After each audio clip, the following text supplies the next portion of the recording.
এটা পাহাৰৰ তলত ৰামগড় নামৰ এখন গাঁও আছিল। গাঁৱৰ সকলো জীৱ-জন্তুৱে ৰাতিপুৱা একেটা পাহাৰৰ ওপৰত থকা হাবিলৈ গৈ সেউজীয়া ঘাঁহ খাই সন্ধিয়া ঘৰলৈ উভতি আহিছিল।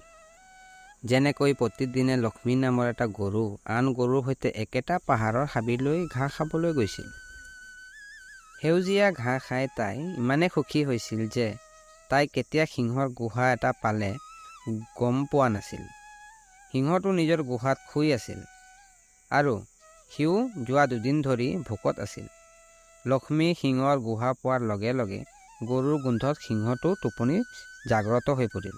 সিংহটো লাহে লাহে গুহাৰ পৰা ওলাই আহি গুহাৰ বাহিৰত গৰুটোক দেখি আনন্দিত হ'ল। সিংহই মনতে ভাবিলে যে আজি তাৰ 2 দিনৰ ভোক শেষ হৈ যাব।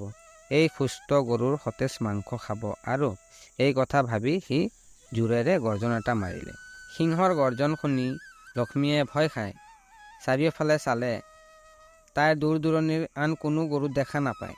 তাই সাহসেৰে পিছলৈ ঘূৰি আহি দেখিলে তাইৰ সন্মুখত এটা সিংহ থিয় হৈ আছে।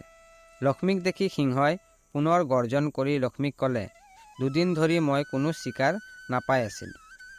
মোৰ ভোক লাগিছিল। হয়তো সেইবাবে ভগৱানে তোমাক মোৰ ঠাইলৈ পঠিয়াইছে মোৰ পেট ভৰাই দিবলৈ। আজি তোমাক খাই মোৰ ভোক পূৰণ কৰিম। সিংহই এই কথা কওঁতে লক্ষ্মীয়ে সন্মুখত কান্দিবলৈ ধৰিলে আৰু আজি মোক এৰি দিবলৈ অনুৰোধ কৰিলোঁ। আজি মোৰ পোৱালিটোক শেষবাৰৰ বাবে গাখীৰ খুৱাম আৰু তাক বহুত ভাল পোৱাৰ পিছত কাইলৈ ৰাতিপুৱা আপোনাৰ ওচৰলৈ আহিম। তাৰ পিছত তুমি মোক খাই ভোকাটোৰ পেটটো ভৰাই দিয়া। সিংহই লক্ষ্মীৰ কথাত সন্মতি দি ভাবুকি দিয়ে যে কাইলৈ নাহিলে মই তোমাৰ গাঁৱলৈ আহিম। তেতিয়া মই তোমাক আৰু তোমাৰ ল'ৰা দুয়োকে খাম। সিংহৰ পৰা এই কথা শুনি লক্ষ্মী আনন্দিত হৈ সিংহক প্ৰতিশ্ৰুতি দি গাঁৱলৈ উভতি যায়। তাৰ পৰা তাই পোনে পোনে তাইৰ পোৱালিটোৰ ওচৰলৈ যায়। গাখীৰ খুৱাই বহুত ভাল পায়। তাৰপিছত সিংহই পোৱালিটোৰ লগত গোটেই ঘটনাটো কয় আৰু কয় যে এতিয়া নিজৰ যত্ন ল'ব লাগিব। কাইলৈ ৰাতিপুৱা তাই সিংহৰ ওচৰলৈ যাব তাইৰ প্ৰতিশ্ৰুতি পূৰণ কৰিবলৈ। মাকৰ কথা শুনি পোৱালিটোৱে কান্দিবলৈ আৰম্ভ কৰে।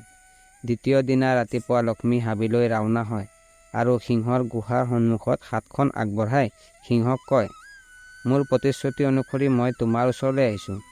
এতিয়া মোক খাব পাৰিবা। গৰুৰ শব্দ শুনি সিংহ নিজৰ গুহাৰ পৰা ওলাই আহি ভগৱানৰ অৱতাৰত আৱিৰ্ভাৱ হয়। তেওঁ লক্ষ্মীক কয়, মই মাত্ৰ তোমাক পৰীক্ষা কৰি আছিলোঁ। তুমি তোমাৰ কথাত সত্য। মই তোমাৰ ওপৰত বৰ সন্তুষ্ট হৈছোঁ। এতিয়া তুমি তোমাৰ ঘৰলৈ আৰু পোৱালিটোলৈ উভতি যাব পাৰিবা।